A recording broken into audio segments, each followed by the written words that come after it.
On l'a oublié, mais le commerce extérieur français n'a pas toujours été déficitaire. La preuve, si le début des années 90 commence mal, le solde se redresse rapidement, atteint l'équilibre en 1992 et redevient positif en 1993. Il faut remonter avant le premier choc pétrolier de 1973 pour trouver un tel niveau. Ce rétablissement spectaculaire de 1993 est justement lié au contre-choc pétrolier qui contracte le déficit énergétique de 20% en 2 ans.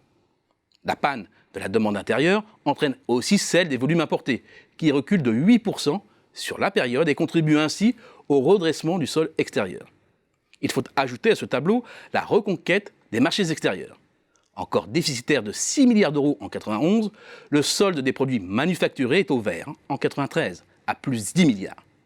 Pourtant, les premières digues se fissurent déjà. L'habillement, en équilibre précaire depuis le milieu des années 80, chute et est devenu déficitaire. Après la crise, la courbe reprend son ascension. Les excédents s'accumulent pour atteindre le record absolu de 1,8% du PIB, l'équivalent de 24 milliards d'euros. C'est un record qui passe inaperçu à l'époque, mais c'est un record qui tient toujours aujourd'hui. Et ce sont les excédents industriels qui explosent tous les compteurs. 32 milliards d'euros. La France est alors triomphante dans l'automobile et succès d'Airbus aidant, les résultats de la branche transport s'envolent pour atteindre 20 milliards d'euros. Le couple agriculture-agroalimentaire parachève ce succès général du Made in France.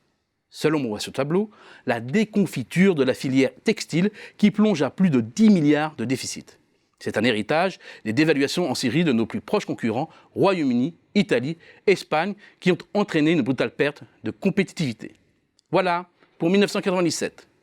Le millésime 98 ne sera pas aussi bon. À l'époque, les économistes accusent la crise asiatique. Le problème, c'est que ce décrochage va se poursuivre jusqu'à l'an 2000 et le solde commercial redevient déficitaire pour la première fois depuis 8 ans. Le bref sursaut des années 2001-2002 ne sera qu'une rémission liée à l'attrition de la demande intérieure. Ensuite, c'est la dégringolade sans fin du solde du commerce extérieur jusqu'à 2011. C'est un véritable précipice avec un déficit record de 67 milliards d'euros, l'équivalent de 3,3% du PIB. Alors, quelle explication ? Il y a d'abord un choc exogène. Le déficit pétrolier est multiplié par 2,5 avec la flambée des cours du brut qui passe de 25 à 112 $ le baril. La facture est lourde, 50 milliards d'euros. Il y a ensuite un choix politique constant de tous les gouvernements, qu'ils soient de gauche ou de droite, de cajoler à tout prix le consommateur, mais aussi les distributeurs. Le revers de la médaille, c'est que l'on sacrifie les industriels. Le textile, le cuir et la chaussure deviennent un champ de ruines.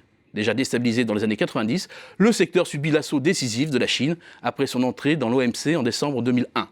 La filière informatique électronique chute à son tour et devient le premier déficit manufacturier à 16 milliards d'euros. Dans l'électronique grand public, Thomson est balayé. Mais ce sont aussi des choix stratégiques de plusieurs grands groupes qui sont en cause. Dans l'automobile, Renault rate le haut de gamme et s'oriente vers le low-cost délocalisé.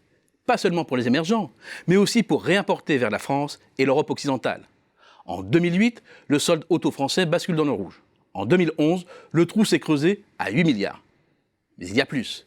D'autres bastions jugés imprenables vont tomber à leur tour. C'est le cas de l'industrie alimentaire, qui subit les coups de boutoir des industriels allemands, notamment dans la filière viande. L'alimentaire, le fameux pétrole vert de la France, passe lui aussi dans le rouge. Le déficit manufacturier sombre à 32 milliards d'euros. Mais la descente aux enfers a heureusement une fin. Le déficit s'allège peu à peu à partir de 2012. Des mécanismes plus favorables se mettent peu à peu en place. D'abord, le ralentissement de la demande intérieure limite les importations, alors même que la croissance européenne reprend des couleurs. Et puis en 2014, ce sont les bonnes surprises du contre-choc pétrolier, de la baisse de l'euro et du début de l'amélioration de la compétitivité, notamment grâce au crédit d'impôt pour la compétitivité et l'emploi. Mais c'est très poussif et l'essai n'a pas été transformé. Le simple réveil de la demande domestique en 2016-2017 a fait replonger la courbe. La base exportatrice s'est tellement atrophiée au fil du temps que ni le CICE ni l'ensemble des mesures pro-offre n'ont réellement permis de redorer le blason de notre commerce extérieur. L'aéronautique, les vins et spiritueux, la pharmacie, la chimie fine, parfums et cosmétiques, la navigation de plaisance, les industries du luxe et l'armement restent des places fortes. Mais ce n'est pas assez. Notre commerce extérieur est dans le rouge. Et l'on ne voit vraiment pas comment la vapeur pourrait s'inverser.